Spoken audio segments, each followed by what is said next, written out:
Hello, everyone, and welcome back. As you should know by now, my name is Jessica, and I want to start today by talking about feelings we all know, but we rarely name. It's a feeling of being a hollow man or a hollow woman. We live in a right side up world where the world is governed by merit, in a world that tells you that your value is vertical. You're only as good as the rung that you're currently standing on. If you're a climber, you've spent your life in what I call a pinstripe cage. You're checking the boxes and you're maintaining the optics. You're terrified that if you stop for a single second, the whole thing will come crashing down. But then there's the other side of that exhaustion. They're the people who have been falling for so long that they've forgotten what it feels like to stand up. You feel disqualified. You feel like the tape the world has given you to hold your life together has finally lost its stick. Me personally, I've been in both places. That's why I wrote The Upsidedown Kingdom. See, I realized that the greatest barrier to meeting the real Christ isn't our failures. It's our successes.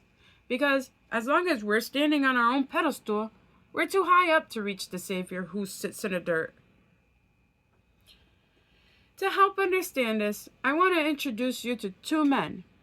They're fictional, but they're more real to me than most people that I've met in the street. First, there's Julian. Julian is the guy that we're told to be.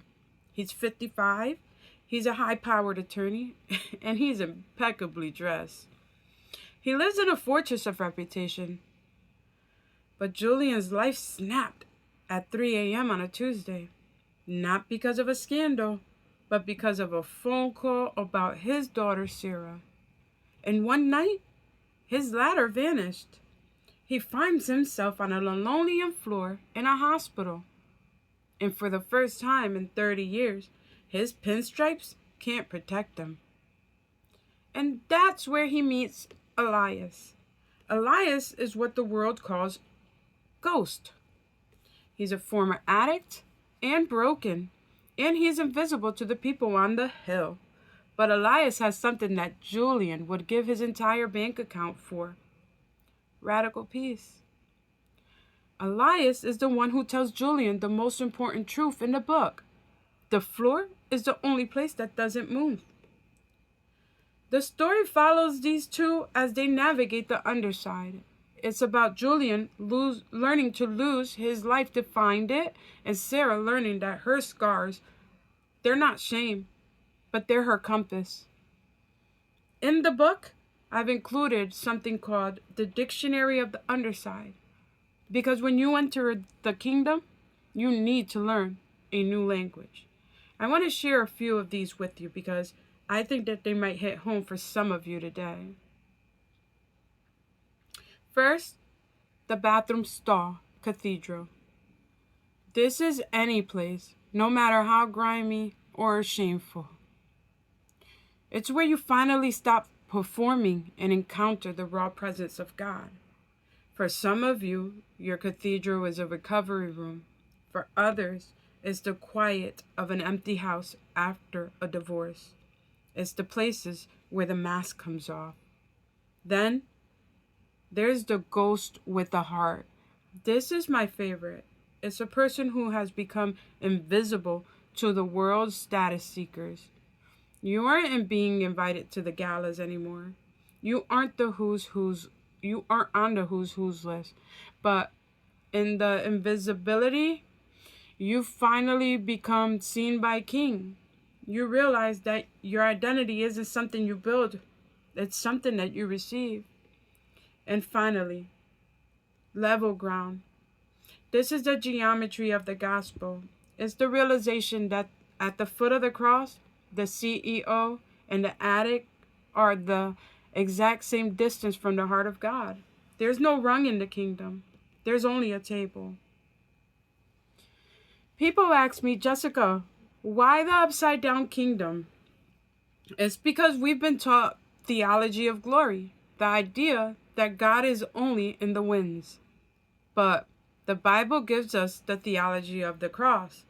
It's the scandalous truth that God is most clearly found in the low, the hidden, and the suffering.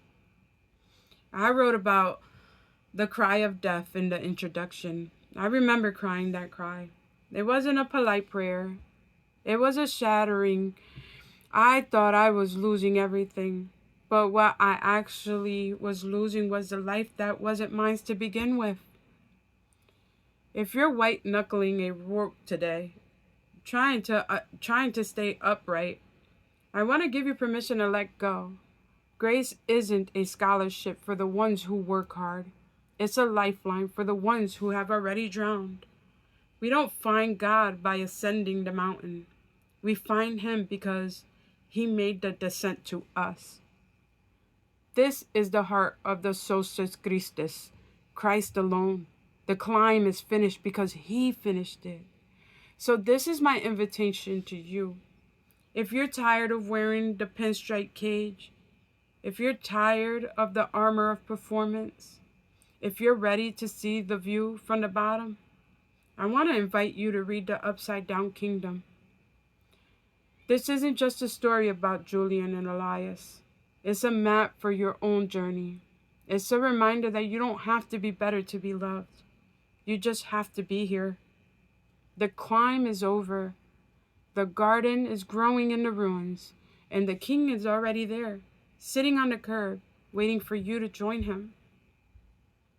Get your copy on Amazon. The ebook is already on Amazon. If this message resonates with you, drop a comment below. Tell me, where are you exactly in your journey?